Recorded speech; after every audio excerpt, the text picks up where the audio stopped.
ప్రతి శుక్రవారం చాలా సినిమాలు రిలీజ్ అవుతూ ఉంటాయి. వాటి పేర్లు కూడా గుర్తుండవు ఒక్కొక్కసారి. ఒక్కొక్కసారి మంచి సినిమాలు వస్తూ ఉంటాయి. చాలామంది ఫ్యాషనేటెడ్గా తీస్తూ ఉంటారు. అటువంటి కోవలో వచ్చిందే కలియుగవనం. ఎందుకంటే వీళ్ళు కమర్షియల్గా వెళ్ళారు, కానీ మనం ఏదన్నా ఒక సినిమా ద్వారా ఒక మంచి చెప్పాలి, సమాజానికి ఒక మేలు చేయాలి, ఒక సినిమా నెక్స్ట్ జనరేషన్కి ఒక అర్థం ఉండాలి అనే విధంగా తీశారే కలియుగవనం. ఒక వనాన్ని ఎలా కాపాడాలి, ఇటువంటివి కదా సినిమాలంటే. నలుగురు ఐదుగురు వస్తారు, కొట్టుకుంటారు, 4-5 జీబులు పైకి లెగుస్తాయి. వీటి వల్ల ఇవాళ కూర్చుంటాం, మాట్లాడతాం, ఆ ఐఫీస్ట్ కొద్దిసేపు ఎంజాయ్ చేస్తాం, వెళ్ళిపోతాం. వాటి వల్ల ఉపయోగం ఏంటి అంటే ఏముండదు. కలియుగవనం లాంటి సినిమా వచ్చిందంటే ఆడియన్స్ తప్పక చూడాలి. గతంలో మలయాళంలో మంచి సినిమాలు వచ్చాయి, మంచి కాన్సెప్ట్ బేస్డ్ సినిమాలు వచ్చాయి. సినిమా అంటే మలయాళంలో అనుకునేవాళ్ళు, కానీ తెలుగులో వస్తాయి. అవి చూడపోతే నిజంగా మనదే తప్పు. ఎందుకంటే ఒక సమాజానికి మేలు చేస్తున్నారు వాళ్ళు, ఒక అడవిని కాపాడుకోవాలంటున్నారు. టీచర్గా పిల్లలకి ఇవన్నీ చాలా చెప్తున్నారు. ఇప్పుడున్న జనరేషన్కి చాలా తెలియజేయాలనే ఉద్దేశంతో ఒక మంచి సినిమా చేశారు. ఇటువంటి సినిమాలు చూడపోతే మనదే తప్పు. సో 21వ తారీఖు కలియుగవనం అనే ఒక మంచి సినిమా వస్తుంది. ఇవాళ సినిమా చూడాలన్నా ఒక టీజర్ బాగుందా లేకపోతే ట్రైలర్ బాగుందా అని చూస్తున్నారు. నిజంగా టీజర్ చూడండి, ట్రైలర్ చూడండి. ఒక మంచి సినిమా, చాలా కష్టపడి తీశారు. మనకు ఉపయోగపడే సినిమా. ఫస్ట్ ఆఫ్ ఆల్ మనకు ఉపయోగపడే సినిమా కలియుగవనం. మనతో పాటు టీం ఉన్నారు, వాళ్ళని అడిగి తెలుసుకుందాం. Hi sir. Hi sir. First of all cinema మంచి సినిమా చేశారు. ఎట్లా ఉన్నా కానీ ఒక మంచి సినిమా. నిజంగా ఇటువంటి సినిమా చూడకపోతే ఆడియన్స్దే ప్రాబ్లం అని నేను గట్టిగా చెప్తా. ఎందుకంటే కమర్షియల్ సినిమాలు వస్తూ ఉంటాయి, పోతూ ఉంటాయి, పేర్లు గుర్తుండవు, హీరోలు గుర్తుండరు, రకరకాల సినిమాలు వస్తుంటాయి. ఒక మంచి సినిమా, మంచి అటెంప్ట్ చేశారు. Hats off first of all. Thank you. ఇటువంటి సినిమాలు రావాలి, ఇప్పుడున్న జనరేషన్ తెలియాలి సార్. మంచి అటెంప్ట్ సార్. కలియుగవనం ఈ సినిమా 21వ తారీఖు 17 సినిమాలు రిలీజ్ అవుతాయి సార్. ఇటువంటి మంచి కాన్సెప్ట్, మంచి సినిమాలు, ఫ్యామిలీతో చూసే సినిమా, పిల్లల్ని తీసుకెళ్లాల్సిన సినిమా. ఇప్పుడున్న జనరేషన్ ఆవిడ హరిత మేడంగా చేశారు, చాలా పిల్లలకి చాలా చెప్పారు. ఇటువంటి సినిమాని పిల్లలతో సహా చూడాలన్నప్పుడు చిన్న స్పేస్ 21వ తారీఖు కాకుండా 22వ తారీఖు 23వ తారీఖు వేసుకుంటే పిల్లలతో పాటు వెళ్ళి చూడొచ్చు కదా. ఇంత టైట్ పొజిషన్లో ఇంత మంచి సినిమా వేయటం వల్ల ఏంటి చాలా ప్రాబ్లమ్స్ ఫేస్ చేయాల్సి వస్తుంది. ఎందుకు తీసుకున్నారు ఈ డెసిషన్? మీరు వాస్తవంగా సార్, ఇప్పుడు వాస్తవంగా నేను చాలా ఛానల్ తిరిగాను, చాలా ఇంటర్వ్యూలు చేశాను సార్. మీలాగ ఇంతవరకు ఎవరు మాట్లాడలేదు సార్. ఫస్ట్ మీకు అభినందనలు సార్. చాలా బాగా చెప్పారు మీరు. నిజంగా ఒక మంచి సినిమా, మలయాళ సినిమా గురించి కంపారిజన్ చేస్తూ మీరు మన సినిమాని పోల్చారు sir. Thank you so much. ముందుగా సాక్షి టీవీ యాజమాన్యానికి, సాక్షి టీవీ ప్రేక్షకులకు నా హృదయపూర్వక నమస్కారాలు సార్. 21 సినిమా రిలీజ్ అని అంటే సార్, అదే శుక్రవారం అనేది సినిమా జీవితం ఆధారపడినటువంటి సినిమా ఇండస్ట్రీ చరిత్ర శుక్రవారంతో ముడిపడి ఉంటుంది సార్. ప్రతి ఒక్కరికి అదొక లక్ష్మీవారంగా భావించి ఆ లక్ష్మీవారం రోజే మనం తేల్చుకోవాలి అని చెప్పని ప్రొడ్యూసర్లు అందరూ లక్ష్మీవారం ఎంచుకున్నారు సార్ శుక్రవారాన్ని. సార్ ఆ శుక్రవారం రోజు ఖచ్చితంగా రిలీజ్ అవుతుంది సార్. చాలా సినిమాలు రిలీజ్ అవుతాయి, మీరు అన్నట్టు ఎన్నో సినిమాలు వస్తుంటాయి పోతుంటాయి, కానీ ఈ సినిమా పోయే సినిమా మాత్రం కాదు సార్. ఆ శుక్రవారం ఎన్ని సినిమాలు ఉంటాయో ఎన్ని సినిమాలు పోతాయో తెలియదు, కానీ మా సినిమా మాత్రం ఖచ్చితంగా గట్టిగా చెప్తున్నా సార్. ఇప్పుడు మీరు చెప్పిన మాటకు అనుగుణంగా చెప్తున్నా సార్. నేను ఖచ్చితంగా మా సినిమా నిలబడుతుంది సార్. ప్రేక్షకులు ఖచ్చితంగా ఫ్యామిలీగా సకుటుంబ సపరివార సమేతంగా వాళ్ళ పిల్లలతో, చిన్న పిల్లలు 7+ పిల్లల నుంచి ముసలోళ్ళ వరకు చూడదగ్గ చిత్రం సార్. ఇది ఒక వల్గారిటీ సీన్ ఉండదు, ఒక లవ్ సీన్ ఉండదు, ఎవరిని మనము కించపరిచేటట్టు ఉండదు, ఎవరిని మనము అసభ్యకరంగా మాట్లాడేటట్టు ఉండదు, కనీసం ఒక సిగరెట్ తాగే సీన్ కానీ ఒక మందు తాగే సీన్ కానీ ఉండదు. మా సినిమాకి పేర్లకు ముందు వస్తుంది కదా sir, smoking is injurious to health అనే కార్డు కూడా పడదు సార్ మా సినిమా. అంత నీట్ సినిమా. ఇప్పుడు వాస్తవంగా చాలామంది అంటారు, అక్కడక్కడ మనం ప్రెస్లలో, పేపర్లో, న్యూస్లలో చూస్తుంటాం, మంచి సినిమాలు తీస్తే కదండి మేము థియేటర్కి వచ్చేదని చెప్పి ప్రేక్షకులు అడుగుతున్నారు. అక్కడక్కడ సోషల్ మీడియా ద్వారా ఖచ్చితంగా అడుగుతున్నారు. వాళ్ళ కోసం చెప్తున్నా, ఖచ్చితంగా ఈ సినిమాని మీరు మోసుకెళ్ళండి. ఫస్ట్ ఎవరైతే మంచి సినిమాలు కావాలని చెప్పి కోరుకుంటున్నారో వాళ్ళు ఒక్కసారి సినిమాకి వెళ్ళండి. ఆ సినిమా మీకు నచ్చితే 10 మందికి చెప్పండి, 10 మంది దగ్గరికి మీరే మోసుకెళ్ళండి దయచేసి. Thank you sir. గాంధీ గారు చెప్పండి. ఒకప్పుడుకి 500 సినిమాలు దాటేసినాయా? 500 కాదు, 150 చేశాను. 150 చేశారు. రాజేంద్ర తర్వాత 150 చేశారు. రకరకాల పాత్రలు చేస్తూ ఉంటారు.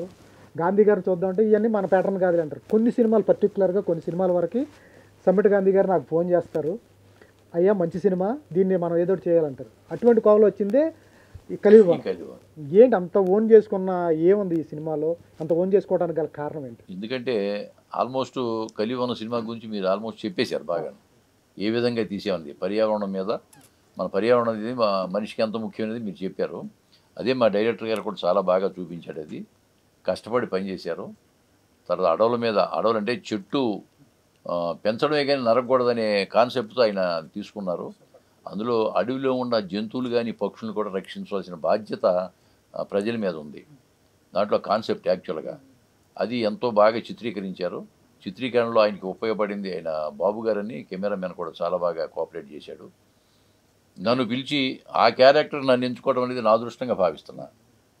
అక్కడ ఎందుకంటే డబ్బు ముఖ్యం కాదండి, ఒక మంచి క్యారెక్టర్, సినిమాలో ఒక మంచి క్యారెక్టర్, ప్రజల్లో మంచి గుర్తింపు వచ్చే క్యారెక్టరు, అవార్డుకు నిలబడే క్యారెక్టరు నాకు ఇవ్వటం అనేది మా రాజనరేంద్ర గారి ఔదార్యం. అది నా అదృష్టంగా భావిస్తున్నాను నేనైతే. ఒక ఆర్టిస్ట్కి చాలా రోజుల తర్వాత, చాలా సినిమాల తర్వాత మంచి క్యారెక్టర్, అప్పుడప్పుడు మంచి క్యారెక్టర్ పడుతుంది. అవును, రాజన్న తర్వాత, వకీల్ సాబ్ తర్వాత మళ్ళీ నాకు కలియుగ సినిమానే నాకు కొత్త మంచి పేరు తెచ్చి పెడుతుంది. అందులో నాగదుర్గ అమ్మాయి నాకు మనవరాలుగా చేస్తుంది, దాంట్లో హీరోయిన్. అమ్మాయికి మంచి వ్యూస్ వస్తాయండి. ఇది ఫోక్ డ్యాన్స్లో ఆవిడ్ని తెలుసు ఆవిడ పెద్ద హిస్టరీ. నంబర్ 1 ఆవిడ కోసం ఆగాను. ఎందుకంటే నాకు పరిచయం వరకు నాకు తెలియదు ఆవిడ గురించి. ఈవిడ ఫోక్ డ్యాన్స్ బాగా చేస్తుందని యూట్యూబ్లో ఒక నైట్ అంతా చూశాను. కోట్లు వ్యూస్ ఇవ్వటం, మరి నాకు అర్థం కోట్లు వ్యూస్ ఏంటయ్యా బాబు, ఏదో లక్షలంటే ఓకే, వేలంటే ఓకే, కానీ మేమైనా పెడితే కనుక 10,000 వచ్చి ఎక్కువ. అటు కోట్లు వ్యూస్ అంటే అంత పేరు ఉందా అని అప్పుడు ఆమె మీద గౌరవం నాకు విపరీతంగా పెరిగిపోయింది. కాబట్టి ఆ పాప నాకు మనవరాలుగా చేయడం అనేది నిజంగా అది కూడా నా అదృష్టమేను. నా మామూలుగా టెక్నీషియన్స్ కానీ లేకపోతే తోటి నటులు కానీ బాగా నటీనటులు అందరూ నాకు బాగా కోఆపరేట్ చేశారు. చాలా మంచి క్యారెక్టరు, భూమయ్య క్యారెక్టరు, అంటే అడవిని పెంచే క్యారెక్టరు.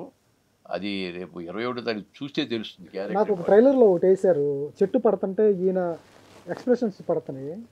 సేమ్ సింక్ ఉందా దానికి ఏమన్నా, లేకపోతే చెట్టుతోటి అనుబంధం పెంచుకున్నటువంటి ఒక పర్సన్, ఒక అడవితోటి మమకారం అనుబంధం పెంచుకున్నటువంటి ఒక పర్సన్ ఆయన అడవి తీసేస్తున్నా అన్నప్పుడు చెట్టు పడిపోతే ఆయన పడిపోయినట్టే కదా సార్. అంటే మనిషి జీవితం ముడిపడిన చెట్టుతోటే సార్. ఆక్సిజన్ లేకపోతే మనిషి పడిపోవడమే. దాన్ని సింబాలిక్గా మేము అట్లా చూపించడం జరిగింది సార్. అందులోనూ మా అంటే డైరెక్ట్గా ఇప్పుడు డైరెక్ట్గా చెప్పడం కాదు, మా డైరెక్టర్ గారు చాలా తెలివిగల వ్యక్తి. ప్రతి షాట్ ఎంత బాగా తీశాడు. నేను 150 సినిమాలు చేశానండి. నాకు అనుభవం నీ ఇలా చేద్దాం అనుకుంటే అలా కాదు సార్, ఎలా చేస్తేనే బాగుంటుందని నాతో చేయించాడు ఆయన. కొన్ని చెప్పిన సలహా కూడా దాని ప్రకారం కూడా చేశారు ఆయన. ఆయనతో చేయటం నాకు ఎంతో ఆనందం అనిపించింది. 10 రోజులు చేశాను నేను, 10 రోజులు చేశాను. జగిత్యాల ఆ ఏరియా అడవుల్లో చేయటం జరిగింది. ఆ ఊళ్ళలో విలేజెస్లో వాళ్ళు కూడా విలేజర్స్ కూడా బ్రహ్మాండంగా కోఆపరేట్ చేశారు. ఎందుకంటే జూనియర్స్ మాకు 100 మంది కావాలంటే వాళ్ళు 300 మంది రావటం, వాళ్ళకి మేము పెట్టింది కూడా భోజనం కూడా పెట్టింది వెళ్ళి చెప్పాలంటే అంతమందికి. వాళ్ళు 50 మంది కావాలంటే 200 మంది వచ్చేవాళ్ళు. ఒక్క పిలుపు జస్ట్ మైక్లో ఏం చెప్పేవాడు, అమ్మ రేపు ఒక 50 మంది కావాలంటే చక్కటి చీరలు కట్టుకుని 200 మంది వచ్చేవాళ్ళు. అంత కోఆపరేట్ చేశారు విలేజ్లో. అక్కడ మన జగిత్యాల ఏరియాలో, తెలంగాణ ఆ పరిసర ప్రాంతాల్లో అంత బాగా కోఆపరేట్ చేయడం అనేది నేను ఏ సినిమాకి చూడదు ఆ విధంగా. అది మరి ఆయన అదృష్టమా లేకపోతే మా అదృష్టమా లేకపోతే మేము చేసుకున్న పుణ్యమో తెలియదు. యాక్చువల్లీ జూనియర్స్ పెట్టచ్చు సార్, నాకు లైవ్నెస్ దొరకదని చెప్పని విలేజర్స్ని రిక్వెస్ట్ చేసుకున్నాను. అవును, లవ్లీగా ఉండు. అంటే సినిమా ఎప్పుడైతే అనుకున్నానో అంతకు 1 వీక్ ముందే ఆ ఊరికి వెళ్ళిపోయినా సార్. నేను ఆ ఊర్లో నాకు తెలిసిన ఒక 2-3 పట్టుకొని ఆ ఊరు మొత్తం అందరి దగ్గరికి తిరిగాను సార్. ఇంటింటికి తిరిగేసాను. తిరిగేసి ఒక సినిమా తీస్తున్నాం చెప్పి అందరికి దండం పెట్టి, ఒక మంచి సినిమా ఇది, మన ఊరి కోసం తీస్తున్న సినిమా ఇది, మీరు అందరు వస్తే, మీరు నటుల్లాగా కాదు, మామూలుగా రండి, మీరు ఒక ఏది ఒక ఫంక్షన్కి వచ్చినట్టు రండి, మీకు భోజనం పెడతాను, నేను మంచిగా చూసుకుంటా, ఒక బస్సు పెడతా, బస్సులో ఎక్కి రండి నా దగ్గరికి అని చెప్పని ఒక 3-4 డేస్ వాళ్ళని నేను ఆ ఊరు మొత్తాన్ని వాడుకోవడం జరిగింది. దానివల్ల ఏంటంటే లైవ్నెస్ ఎక్కువ వచ్చింది నాకు. చాలా సినిమాలు వచ్చింది, ఎందుకు ఒప్పుకోలేదు? కలియుగం ఎందుకు ఒప్పుకున్నారు? ఇదొక్కటి రీజన్. మిమ్మల్ని చాలా శాంశంకరయ్య కానీ, తర్వాత అశోకవనంలో అర్జున్ కళ్యాణం కానీ, ఇంకా చాలా సినిమాలు అడిగారు మిమ్మల్ని. మంచి మెయిన్ లీడ్ అడిగారు, తర్వాత వేరే రకంగా అడిగారు. ఇవన్నీ కాకుండా ఎందుకు ఈ సినిమా కలియుగం చేయడానికి? యాక్చువల్గా ముందుగా నన్ను యూట్యూబ్లో గుర్తుంచుకునేదే నా పాటలకి. ఫస్ట్ థింగ్ అంటే అందులో కూడా అంటే నా అదృష్టం ఏంటంటే నేను ఎప్పుడు స్టార్ట్ చేశానో తెలియదు, కానీ ఏ టైంలో చేశానో కానీ నాకు అలా వస్తుంది. నాకు వచ్చిన ప్రతి పాట కానీ, నేను అందులో కనిపించిన విధానం కానీ, ప్రతి ఒక్కరు నన్ను ఓన్ చేసుకున్నారు. First girl to the next door అన్నట్టు. సో అలాంటి నన్ను నేను స్క్రీన్ పైన వాళ్ళకి పరిచయం చేయాలి అంటే, మళ్ళీ ఇలా మూవీస్ ద్వారా కనిపించాలి అంటే, ఇంతకన్నా గొప్ప స్టోరీ ఇంకోటి నాకు వస్తుందో లేదో అని కూడా నాకు తెలీదు. దీనికి బిఫోర్ వచ్చాయి చాలా స్టోరీస్, మీరు చెప్పిన మూవీస్ కానీ ఇంకా ఉన్నాయి కొన్ని. వచ్చింది అంటే క్యారెక్టర్ కాదు, అంటే సాయి పల్లవి గారి ఫ్రెండ్ రోల్ ఒకటి ఉండే అనమాట. సో అట్లా అది క్లాసికల్ రిలేటెడ్ ఉంటుంది కదా, సో అలా వచ్చాయి ఆఫర్స్ నాకు. అశోకవనంలో అర్జున కళ్యాణం అండ్ ఇంకా ఉన్నాయి. బ్రో మూవీలో సిస్టర్ క్యారెక్టర్ వచ్చిండే అనమాట. సో అదే నేను అప్పుడు మూవీస్కి రెడీగా లేను, బేసిక్గా చేయాలి అనుకోలేదు. అండ్ సో అలాగే నేను నా కూచిపూడి ఫీల్డ్లో అండ్ సాంగ్స్ చేసుకోవడం అందులోనే ఉండిపోయాను. అండ్ నెక్స్ట్ నాకు ఎప్పుడైతే ఈ మూవీ వచ్చిందో నేను అసలు స్టోరీ వినగానే ఒక నిమిషం కూడా ఆలోచించకుండా చేసేద్దామన్నా అని చెప్పేశాను అనమాట. సో అదే నాకు ఇంతకన్నా బెస్ట్ ఫిలిం తర్వాత వస్తుందో రాదో, వస్తే మంచిదే, అది నాకు తెలియదు, కానీ ఇంతకన్నా ఇంకా అద్భుతమైన డెబ్యూట్ ఉంటుందని అయితే నేను ఎక్స్పెక్ట్ చేయలే ఒక కొత్తగా వచ్చే అమ్మాయికి. లక్ష్మీవర్ధన్ గారు వ్యూస్ ఎలా వస్తాయి? చాలామంది చేస్తున్నారు, కోట్లలో వ్యూస్. చాలామంది ఆయన గాంధీ గారు చెప్పినట్టు 10,000 వ్యూస్ రావడానికే నానా ఇబ్బందులు పడతారు ఇవాళ రోజుల్లో. పోనీ ఒక 15,000 వ్యూస్ రావాలంటే కాంట్రవర్సీ మాట్లాడాలి, బూతులు తిట్టాలి, లేకపోతే ఏదో చేయాలి. మీరు సాంగ్ పెడితే కోట్ల వ్యూస్, ఒకటి కాదు, పోనీ ఒక సాంగ్ కాదు, అన్ని సాంగ్స్ సూపర్ బ్లాక్ బస్టర్. ఎట్లా సాధ్యపడుతుంది? నిజంగా గాడ్ గిఫ్ట్ అయ్యి అంతే అనుకుంటా అండి. నేను సాయంత్రం మా ఫ్రెండ్స్ చూపించా, ఈఎంఐ మా మనరాలో మా హీరోయిన్ అంటే 36 crores ఉంది. అది 36 crores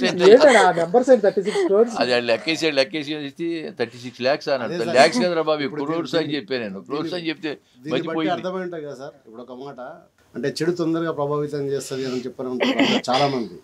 అంటే మీరు ఇలాంటి సినిమా తీసారు, చెడు సినిమా అంటే ఒక కమర్షియల్ సినిమా తీస్తే బాగుంటుండే అని చెప్పి. కమర్షియల్ అంటే ఏంటి నాకు అర్థం కాలేదు. కమర్షియల్ అంటే ఇలాగే తీయాలని కొన్ని రూల్స్ ఉన్నాయా? అంటే కమర్షియల్ అంటే చెడు తీస్తేనే కమర్షియలా? అంటే అలా కాకుండా మంచి తీస్తే కమర్షియల్ కాదా? ఇప్పుడు అమ్మాయి చాలా మంచిగా చాలా నీట్గా పాటలు చేసి దాన్ని కమర్షియలిటీ చేసింది కదా. చేసింది. మరి సినిమా కూడా కమర్షియల్ హిట్. సూపర్గా చెప్పాడు. ఎట్లా సాధ్యపడుతుంది? సీక్రెట్ ఒకసారి చెప్పండి మాకు. 36 కోట్లు ఏంటండి అది వ్యూస్?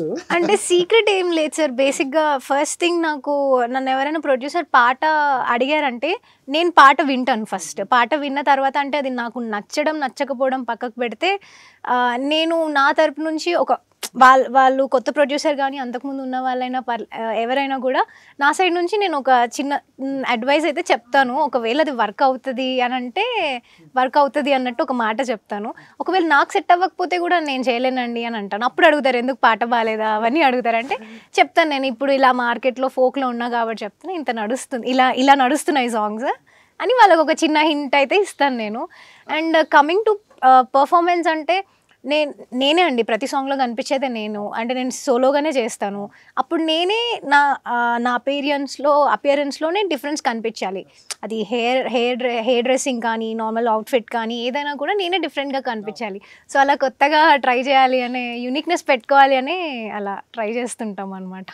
చాలామందికి ఇన్స్పిరేషన్ మీరు, మా పిల్లలకు కూడా చూపిస్తాను. మీకు వాళ్ళందరూ చూసి ఉంటారు, మీ పాటలకు పెద్ద ఫ్యాన్స్. వచ్చేటప్పుడు ఇట్లా ఫోక్ సింగరు, ఫోక్ డాన్సర్ మీరంటే నేను ఎక్కడ చూస్తే ఈవిడ వచ్చేదాన్ని మేము షాక్ అయ్యాం. నిజంగా అంత ఫ్యాన్స్. 30 years అయితే ఫ్యాన్స్ విపరీతంగా ఉన్నారు. ఆ సాంగ్ అయితే చూస్తారు. మరి 36 crores ఏంటండి అసలు, నాకే మర్చిపోయింది. నాకు ఇప్పుడు చూడలేదు సార్ నిజంగాను. సార్ ఏంటి ఈవిడని పెట్టుకోవటానికి ఈ కథకి ఏంటి ఆవిడ చేస్తే బాగుంటుందని ఒప్పుకున్నారా, లేకపోతే ఆవిడకి 36 crores ఉన్నాయి, ఆవిడకి సోషల్ మీడియాలో ఇమేజ్ ఉంది, అదేమైనా ఉపయోగపడుతుంది మీ సార్? అది కూడా కొంచెం అంటే వాస్తవంగా ఎవరైనా సరే కమర్షియల్గా ఆలోచిస్తారు సార్. ఇప్పుడు ప్రొడ్యూసర్ డబ్బులు పెడుతున్నప్పుడు ఆయన కూడా కొంచెం తెలిసిన వాళ్ళని పెడితే బాగుంటుంది, చిన్న ఆలోచన ఉంటుంది. అదొక స్వార్థం ఉంటుంది సార్, ఎవరికైనా ఉంటుంది, కామన్ థింగ్ అది. బట్ కాకపోతే ఈ అమ్మాయిని పెట్టడం గల ప్రత్యేకమైన కారణం నేను కమర్షియల్గా ఆలోచించలేదు. ప్రొడ్యూసర్ సైడ్ నుంచి కొంచెం కమర్షియల్గా ఆలోచించే కానీ నేను మాత్రం కమర్షియల్గా ఆలోచించలేదు సార్. నేను ఎట్లా ఆలోచించానంటే, ఇప్పుడు ఇందాక మీరు అన్నారు మా పిల్లలకి అమ్మాయి పాట చూపిస్తాను, అది ఒక్కడే వాడు సార్. అంటే మీరు కూడా పాటలు చేసినట్టున్నారు. టీచర్ అంటే వాస్తవంగా ఏంటంటే ఈ అమ్మాయితో ఒక 10 సాంగ్స్ చేశాను సార్. నేను వాస్తవంగా ఫోక్ ఫీల్డ్ లో కూడా ఒక 700 సాంగ్లు చేశాను సార్ డైరెక్షన్. నేను 700 సాంగ్స్ చేశాను యూట్యూబ్ లో. ఇప్పుడు ఈమెతో పాటు నడుస్తున్న పాటలలో నయ్యి కూడా ఉంటాయి. ఒక 10 సాంగ్స్ తనతో చేసా, బతుకమ్మ సాంగ్స్ కానీ కొన్ని ఫోక్ సాంగ్స్ కానీ తనతో చేశాను నేను. ఈ అమ్మాయిని గల పెట్టడానికి గల కారణం ఏంటంటే, నాకు ఒక హరిత అని ఒక టీచర్ కావాలి.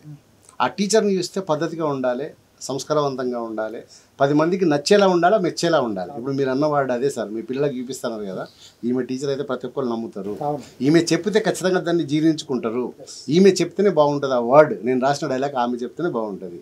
మరీ పెద్ద ఆర్టిస్టులు పోలేను నాకున్న బడ్జెట్లో ఒక ఆర్టిస్ట్ కావాలి. ఆ ఆర్టిస్ట్ 10 మందికి చెప్తే నమ్మాలి. ఒక మంచి చెప్తే ఇప్పుడు కొత్త వాళ్ళని తీసుకొచ్చి పెట్టాం అనుకోండి, ముక్కు ముందు తీసుకొని పెట్టి నువ్వు బాగా చెప్పినవుతి అనుకుంటారు. అది ఒక మంచి అమ్మాయి చెప్పింది అనుకోండి, అంటే ఇప్పుడు యూట్యూబ్లో ఆల్రెడీ ఫేమస్ ఉంది, ఆమె పాటలకు చాలామంది, ఆమెకంటూ ఒక ఫ్యాన్ బేస్ ఉంది, సపరేట్గా ఫ్యాన్ బేస్ ఉంది ఆమెకంటూ. ఆమె చెప్తే ఖచ్చితంగా వింటారు అని ఒక నమ్మకం కొద్దీ నాకు నాగదుర్గనే కావాలి అని చెప్పి డైరెక్ట్ ఒక రోజు ఆ రాఖీ పౌర్ణమి రోజు ఇంటికి వెళ్ళిపోయాను సార్. ఇంటికి వెళ్ళిపోయి డైరెక్ట్ రాఖీ కట్టించుకున్నా. ఇది తెలుసా, ఈ సీక్రెట్ తెలుసా మీకు? రాఖీ గడ్డ తీసుకొచ్చారని స్టోరీ ఇప్పిస్తారు. అంటే వాస్తవంగా ఒక రోజు ముందు ఫోన్ చేసినా వస్తారా అని చెప్పినా ఆ రోజు ఎందుకో నాకు బాగా అనిపించలేదు, పోవద్దు కాలేదు. తెల్ల రాఖీ పౌర్ణమి ఉంది కదా అని చెప్పి రాఖీ పౌర్ణమి చూసుకొని వెళ్ళిపోయాను సార్. ఒక ఈవినింగ్ సెషన్లో వెళ్ళిపోయినా, అందరూ ఫ్రీగా ఉన్న టైంలో వాళ్ళ అమ్మ అందరూ వెళ్ళిపోయిన తర్వాత రాఖీ కట్టించుకున్నా. ఫస్ట్ స్వీట్ తిన్నా, కూర్చున్నా, కథ చెప్పిన. మంచి ప్లానింగే. 1.5 hours నరేషన్ ఇచ్చిన సార్. సీన్ టు సీన్ ఇట్లా ఉంటుంది అని చెప్పి చెప్పంగానే అన్నా చేస్తున్నాం మనం అంతే. వాళ్ళ అమ్మ అయితే ఫస్ట్ తనకన్నా ముందు ఈమెన్న వాళ్ళ అమ్మ ముఖం చూసిందని వాళ్ళ అమ్మ చేస్తుంది నాగని చెప్పేసింది. అమ్మకి అంత బాగా నచ్చింది సినిమా. నిజంగా నాగాని ఇసుంటి స్టోరీ కోసం మేము చూస్తున్నాం, ఇలాంటి స్టోరీ అయితేనే నా బిడ్డ కరెక్ట్ అనే విషయంలో వాళ్ళ అమ్మ ఆల్రెడీ ఫిక్స్ అయిపోయింది. ఏం చేయనంటే ఆవిడ ఒప్పుకునేదేమో. చాలా బాగా సార్ అందరూ అంటే వాస్తవం ఏంటంటే ఒప్పుకున్నారు. అసలు ఏది ఎక్కడ కూడా లాగే కాలేదు సార్. జస్ట్ 1 month అనుకున్నాం, 1 month షూట్కి వెళ్ళిపోయినాం అంతే. అందులో పిల్లలండి 5 మంది పిల్లలు చెప్తారు. సినిమాలు అంటే పంచభూతాలు అంటే 5 పిల్లలు ఉంటారు సార్. అండ్ హరిత అని ఒక టీచరు, భూమయ్య అని ఒక రైతు. పంచభూతాలను ఎందుకనంటే వాళ్ళ పేర్లు కూడా అలాగే ఉంటాయి సార్. ధరణి, గంగజల, ఆకాశ్, సూర్య, పవన్.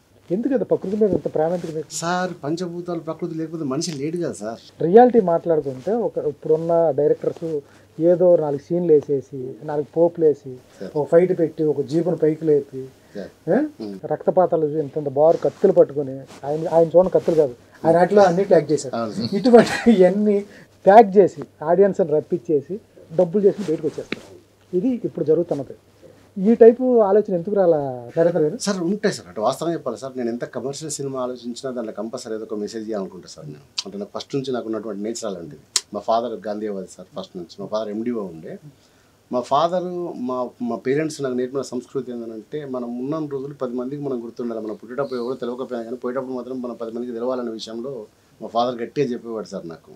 అందుకే నేను ఏది రాసినా వాస్తవంగా ఇప్పుడు నేను పాట తీసిన పాటలో ఖచ్చితంగా ఎక్కడ ఒక చిన్న మంచి చెప్తాను సార్. నేను చిన్నగా ఏదైనా నాకు సాధ్యమైనంత వరకు దాంట్లో ఇంజెక్ట్ చేస్తాను సార్ కంపల్సరీ. ఎందుకంటే ఎందుకు సార్ చెడు చేయాలి, ఎందుకు ఇట్లా నాశనం కానీ అని చెప్పి ఎందుకు చెప్పాలి, ఇట్లా మొత్తం చేయొచ్చు అని చెప్పి లాస్ట్కి ఇది తప్పు అని చెప్పడం తప్పు సార్ నా దృష్టిలో. ఇప్పుడు జరిగేది అదే సార్. ప్రతి సినిమా అలాగే ఉంటుంది సార్. దాదాపు ఆల్మోస్ట్ ఆల్ సినిమాలు ఎట్లుంటాయంటే మొత్తం చేసేసి లాస్ట్ ఎండ్లో మాత్రం ఇది తప్పు. అదే ఫస్ట్ నుంచి ఎందుకు చెప్పరు దాన్ని? మీరు చెప్పింది కరెక్టే. ఇటువంటి కమర్షియల్గా ఆ ఫైట్లో ఇట్లన్నీ చూసే వర్గం ఒకటి ఉంది, చూడని వర్గం చాలా ఉందిగా. ఆ వర్గాన్ని ఇది కావాలి, కలియుగం లాంటి సినిమా. ఆ వర్గం కోసం మేము తీసాం. సూపర్. అందుకే అంటే నేను అంటే మళ్ళీ మీకు చెప్పేది ఒకటే సార్, ప్రకృతిని ప్రేమించమని చెప్పడం కన్నా పెద్ద కమర్షియాలిటీ నాకు పెద్ద కనబడలేదు సార్. నిజంగా సమాజానికి కానీ మీలాంటి వ్యక్తులు ఉండాలి. ఆ సినిమాలు అటు వస్తూ ఉన్నా కూడా మీలాంటి వ్యక్తి కంపల్సరీ రావాలి, సినిమాలు తీస్తూ ఉండాలి. సూపర్. సినిమా మంచి సినిమా, డోకానే లేదు. చూడపోతే ఆడియన్స్ చేసుకున్న ప్రాబ్లం ఇది. ఎందుకంటే ఇటువంటి మంచి సినిమాలు రేర్గా వస్తూ ఉంటాయి. కమర్షియల్లో ఎప్పుడు వస్తూనే ఉంటాయి. సినిమాలు వస్తాయి, మన పేరు కూడా గుర్తుండవు. తర్వాత మీరు బిగ్ బాస్కి 9కి సినిమా అవుట్ ఆఫ్ బాక్స్ 9కి ఆఫర్ వచ్చింది, వెళ్ళలేదట. ఇది ఎంతవరకు మీరు పోస్ట్ కూడా పెట్టినట్టున్నారు కదా? అవునండి. వచ్చిందా? వెళ్ళారా? వచ్చింది, అవకాశం వచ్చిందా? అవును వచ్చింది.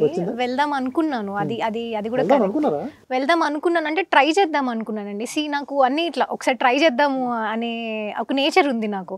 So I really wanted to try to go to Bigg Boss 9. కాకపోతే ఏమైందంటే నాకు కొంచెం అంటే ఒక 2-3 మీటింగ్స్ అయిన తర్వాత అంటే లైక్ పేరెంట్స్ కూడా, అమ్మ వాళ్ళు కూడా ఓకే వెళ్ళు ట్రై చేయి, అన్నిట్లలో ఇది కూడా ఒకటి వెళ్ళు అన్నారు. కానీ I'm not a Bigg Boss person అని చెప్పి నాకు కొంచెం మెల్లిగా మీతో మాట్లాడిన తర్వాత ఈ కాన్సెప్ట్లో మీరు బిగ్ బాస్ సెట్ అవుతారా అనిపించిందా మీకు?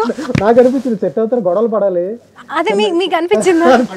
ఒకవేళ బిగ్ బాస్కి వెళ్తారని చెప్పింది ఒక్క రోజే సార్, 1 day బయటకు వచ్చేస్తారు అంతే.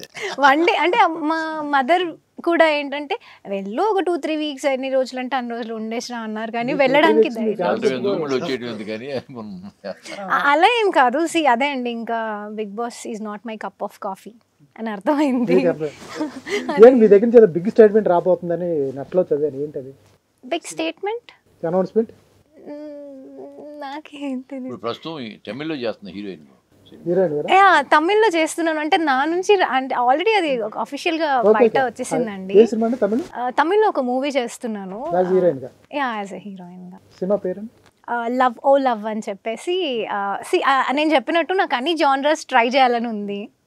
సో అది కూడా ఒక మంచి స్టోరీ. యాజ్ ఐ సెడ్ అంటే ఫస్ట్ నుంచి కూడా హీరోకి ఎంత ఇంపార్టెన్స్ ఉంటుందో నా రోల్కి కూడా అంత ఇంపార్టెన్స్ ఉంటే చేయాలి అనే స్టోరీస్ చూస్తున్నాను. అలా వన్ ఆఫ్ ది స్టోరీ. అఫీషియల్గా అయితే అంతవరకు ఇన్ఫర్మేషన్ ఇవ్వగలుగుతాను. మంచి సినిమా తీశారు, దీని గురించి తప్పేం లేదు. ఫైనల్గా ఆడియన్స్ రావాలి అంటే ఏం చెప్తారు ఆడియన్స్కి? కలియుగం 21వ తారీఖు రిలీజ్ అవుతుంది, ఆడియన్స్కి ఏం చెప్తారు? చాలా మంచి సినిమా, పర్యావరణం మీద తీసిన సినిమా, అడవులను ఎలా రక్షించుకోవాలన్న దాని మీద మంచి కాన్సెప్ట్తో తీసిన సినిమా కాబట్టి అందరూ కూడా థియేటర్కి వచ్చి చూసి, మనుషులు చూసి, మీరు 10 మందికి 100 మందికి అలా చెప్తే మౌత్ పబ్లిసిటీ వెళ్ళాలి మాకు. మనం ఎన్ని ఛానల్ చేసినా ఛానల్ ఎంతమంది చూస్తారో తెలియదు. అయితే మా అమ్మాయికి చూసిన వ్యూస్లో 36 కోట్లలో కనీసం ఒక 5 కోట్ల మంది అయినా వచ్చి మా సినిమా చూసేసారు. మా డైరెక్టర్ గారు చాలా కష్టపడి చేశారు. దానికి ఒక చిన్న సిచ్యుయేషన్ చెప్తారండి. జగిత్యాల దగ్గర మనకి చేసాం కదా, సారంగపూర్ అడవిలో చేసాం కదండి, అడవులో చేసాం. 5 పిల్లలుగా చిన్న పిల్లలు, ఆ పిల్లలు చాలా అద్భుతంగా చేశారు. ఒకళ్ళ మించి ఒకళ్ళు వాళ్ళ పక్కన చేయాలని నేను కూడా భయపడ్డా, అంత బాగా చేశారు పెర్ఫార్మెన్స్. అందులో పిల్ల పడిపోతే రాయి దెబ్బ తగిలితే రాయి తగిలి పుండుపడి రక్తం కారుతుంటే ఏడుస్తూ ఉంది. ఆ అమ్మాయి మీదే షాట్ ఉంది యాక్చువల్గా. ఆయన ఆ పిల్లని ఎత్తుకుని సముదాయించి దానికి కట్టి ఆ షాట్ తీశారు. అంత కష్టపడి మా డైరెక్టర్ గారు చేశాడు. ఆయన కష్టానికి ఫలితం ఖచ్చితంగా దక్కుతుంది. కాబట్టి తెలుగు ప్రేక్షకులు మీరు తప్పకుండా హాల్కి వెళ్ళి సినిమా చూసి విజయవంతం చేసి మమ్మల్ని ఆశీర్వదించాలని మనస్ఫూర్తిగా కోరుకుంటున్నాము. పెద్ద సినిమాలకు మాత్రమే ఎగబడి వెళ్ళండి, తప్పులేదు. అలాగే చిన్న సినిమాలు కూడా చూసి బాగుందంటే కనుక 10 మందికి చెప్పండి. ఇది నేను కోరుకునేది. నరేంద్ర గారు, రకరకాల టెన్షన్స్ వస్తుంటారు. 2 గంటల సేపు సినిమాని ఎంజాయ్ చేయడానికే సినిమాకి టికెట్ తీసుకుని వస్తారు. ఫైనల్గా ఆడియన్స్కి ఏం చెప్తారు? మీ సినిమాలో ఎటువంటి కంటెంట్ ఉండబోతుంది ఏంటి? చాలా మంచి సినిమాల్ని ప్రేక్షకులు ఆదరించింది సార్ ఇప్పటికీ. అలా ప్రేక్షకులు ఆదరించేపటికీ మనం ఇంకా మంచి సినిమాలు అప్పుడప్పుడు తీసుకుంటూ వస్తున్నాం. ఖచ్చితంగా లేదు, ఆదరించకపోతే అసలు మంచి సినిమాలు రావిగా, మొత్తానికి చచ్చిపోయేటి. ఇంకా మంచి సినిమాలు తీస్తున్నామంటే ఖచ్చితంగా ప్రేక్షకులు ఆదరిస్తారని గట్టి నమ్మకంతో తీస్తున్నాం.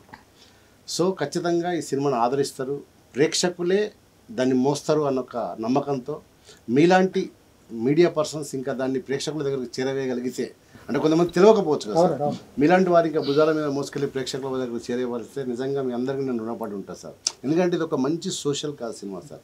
ఎందుకు మంచి అంటున్నా అంటే సార్, నేను సినిమాలో ఒక సిచ్యువేషన్ రాసుకున్నాను సార్. ఇప్పుడు పిల్లల కోసం ఎందుకు తీసిన ఈ సినిమా అంటే పర్యావరణ సంరక్షణ గురించి చిన్నప్పుడే వాళ్ళ పిల్లల మెదడులో ఇంజెక్ట్ చేస్తే అది వాళ్ళతో పాటు పెరుగుతుంది సార్. చిన్నప్పుడు చదువుకుంటేనే వాళ్ళకి అర్థమవుతుంది. 20 ఏళ్ళ వయసు వచ్చిన తర్వాత చేయండిరా, చెట్టు నాటండ్రా అంటే చూద్దాం తీ అంటాడు వాడు. అదే చిన్నప్పుడు చెట్లు ఖచ్చితంగా నాటాలే అనే విషయాన్ని మనం వాళ్ళ మైండ్లో ఇంజెక్ట్ చేస్తే అది వాళ్ళతో పాటు పెరిగి పెద్దదవుతుంది కదా, అది మహావృక్షంగా మారుతుంది కదా. ఆ ఆలోచనతో తీసిన సినిమా ఇది. ఖచ్చితంగా 10 మందికి ఉపయోగపడే సినిమా, భావితరాలకు ఖచ్చితంగా ఉపయోగపడే సినిమా సార్ ఇది. మీరు పిల్లలకు ఆస్తులు ఇవ్వకపోయినా పర్వాలేదు కానీ ఆ ఆయువును మాత్రం ఖచ్చితంగా ఇవ్వండి. చెట్లను నాటండి. Save forest, save nature. Nature ఉంటేనే మనం ఉంటాం. దేవుడు సృష్టించినటువంటి కళాకృతిలో అద్భుతమైనది ప్రకృతి. మనుషులుగా మనం కాపాడుకోవడం మన బాధ్యత. ఈ సినిమా చూస్తే మీకు అర్థమవుతుంది. సినిమాని చూడండి. ఇలాంటి సినిమాల్ని బ్రతికిస్తే ఇంకా ముందు ప్రొడ్యూసర్లు ఇంకా మంచి సినిమాలు మీకు అందజేస్తారు. Thank you so much. ఇంకా ప్రేక్షకులు మేము రిక్వెస్ట్ చేసేదంటే, తల్లిదండ్రులకి, అమ్మమ్మలకి, నానమ్మలకి అందరికీ రిక్వెస్ట్ చేసింది, ఖచ్చితంగా ఈ సినిమా పిల్లలకి చూపించాలి. మీరు పిల్లలకే కాదు, మీరు కూడా చూడవలసిన సినిమా. పిల్లలకి ఎంతో విజ్ఞానం అందించే సినిమా ఇది. కాబట్టి మీరు ఖచ్చితంగా పిల్లల్ని తీసుకెళ్ళకపోతే చాలా మిస్ అవుతారు మీరు. దుర్గా, మీకు మీ ఫ్యాన్స్కి, మీరు ఫస్ట్ టైం హీరోయిన్గా ఇంట్రడ్యూస్ అవుతున్నారు తెలుగులో, మీ గురించి మీ ఫ్యాన్స్ వెయిట్ చేస్తూ ఉంటారు. మీ పాటలు చూసిన వాళ్ళు అంతా ఉన్నారు. వాళ్ళకి ఏం చెప్తారు? మీరు ఇంట్రడ్యూస్ అవుతున్నారు ఒక మంచి సినిమాతో. అవునండి, అండ్ నేను చాలా ఎగ్జైటెడ్ ఉన్నాను. నాకన్నా ఎక్కువ ఎగ్జైట్మెంట్తో వాళ్ళు ఉన్నారు. ఇప్పటికీ నాకు ఎంక్వైరీస్ వస్తుంటాయి, ఏ థియేటర్లో వస్తుంది, ఎక్కడ వస్తుంది అక్క చెప్పండి అని చెప్పి అడుగుతుంటారు. ఐఎమ్ వెరీ హ్యాపీ అండ్ నేను చాలా గ్రేట్ఫుల్గా ఫీల్ అవుతున్నాను. వీళ్ళందరి లవ్ వల్ల నేను ఇంతవరకు వచ్చాను. సో అలాగే ఈ మూవీ కూడా ఆదరిస్తారని కోరుకుంటున్నాను. వీక్ అంతా కష్టపడి వీకెండ్లో ఒక ఐటీ ఎంప్లాయీస్ కానీ అందరూ కూడా స్ట్రెస్తోని ఇప్పుడంతా ఏమైందంటే వీకెండ్ రాగానే రిసార్ట్స్కి వెళ్ళి గ్రీనరీ అని ఊర్లలోకి వెళ్ళి అదంతా అవుతుంది. సో మా మూవీ అలాంటిదే. మా మూవీకి వెళ్ళండి, మీరు అన్నట్టు 2.5 hours మీరు ఆ రిసార్ట్లోనో అడవిలో కూర్చుని ప్రశాంతంగా ఎంజాయ్ చేస్తున్నట్టు ఉంటుంది. సో వెళ్ళి అక్కడ అద్భుతమైన మూవీ. ఇలాంటి మూవీ అనేది మళ్ళీ ఎప్పుడు వస్తాయో కూడా తెలియదండి. ఇలా వచ్చినప్పుడు మాత్రం ఎవరు మిస్ చేసుకోకూడదని కోరుకుంటున్నాను. సో అందరూ తప్పకుండా ఈ మూవీ చూడండి, మమ్మల్ని బ్లెస్ చేస్తారని కోరుకుంటున్నాను. దేశ విదేశాల్లో ఉన్న తెలుగు సోదరిమణులు కానీ పిల్లలు మీరు అందరూ కూడా ఆయురారోగ్యాలతో అష్టైశ్వర్యాలతో హాయిగా ఉండాలని ఆ భగవంతుడిని పంచభూతాలని మనసారా కోరుకుంటూ, మా సినిమా కూడా పంచభూతాలు ఉన్నాయి. ఆ పంచభూతాలు ఏ విధంగా యాక్ట్ చేశారో మీరు చూడాలి తప్పకుండా. నమస్కారం. ఆల్ ది బెస్ట్ అండి. ఇది కలియుగం సినిమా టీంతో చిట్చాట్. ఎందుకంటే ఒక మంచి సినిమా ఆనెస్ట్ అటెంప్ట్. వీళ్ళు కమర్షియల్ మీటర్లో కంటే, కమర్షియల్ అంటే డైరెక్టర్ గారు ముందే చెప్పారు, ఫైట్లు పెట్టడం ఇవన్నీ కాదు, సమాజానికి ఏదైనా ఉపయోగపడే సీన్ చేయాలి, నేను పాట చేసినా కూడా చిన్న సమాజానికి ఉపయోగపడే చేస్తాను అన్నట్టు. అటువంటి డైరెక్టర్ ఉండాలి, అటువంటి సినిమాలు వస్తూ ఉండాలి. లేకపోతే రొటీన్లో మన నెక్స్ట్ జనరేషన్కి ఏం చెప్తున్నాం అనేది అర్థం చేసుకోవాలి. మంచి సినిమా చూడపోతే మనం చాలా మిస్ అవుతాం. కలియుగం 1-2 సార్లు ఎందుకు చెప్తున్నాం అంటే, సినిమా చూడాలంటే ట్రైలర్ చూడండి, ఒక మంచి సినిమా. ఆయన ఏదో చెప్పాలనుకుంటున్నాడు. నాగదుర్గ గారు ఫ్యాన్స్ ఎవరైతే ఉన్నారో కోటలో ఉన్నారో వాళ్ళ పాటలు చూసిన వాళ్ళు ఇప్పటికీ చాలామంది, ఆవిడ ఫస్ట్ టైం డెబ్యూగా చేస్తుంది, ఒక మంచి సినిమా ఎంచుకుంది. చాలా సినిమాలు ఆఫర్లు వచ్చినా కూడా వదులుకుని ఇటువంటి మంచి కాన్సెప్ట్ ఉన్న సినిమా చేసింది. సో ఆవిడ ఫ్యాన్స్ కూడా చూడండి. అలాగే గాంధీ గారు మెయిన్ లీడ్లో చేశాడు, చాలా బాగుంది. మంచి సినిమా వచ్చినప్పుడు ఆదరించాల్సిన బాధ్యత మన మీద ఉంది. ఒక మంచి సినిమా మీరైతే మిస్ చేయొద్దు. All the best sir. Thank you అండి. థ్యాంక్స్ సార్, చాలా బాగా చేశారు. చాలా ఆనందంగా. సాక్షి టీవీ ప్రసారాలను నిలిపివేయటం చట్టరీత్యా నేరం. సాక్షి టీవీ ప్రసారాల కోసం మీ స్థానిక కేబుల్ ఆపరేటర్ను వెంటనే సంప్రదించండి. DTHలో ఇంటర్నెట్లో కూడా సాక్షి టీవీ ప్రసారాలను వీక్షించవచ్చు.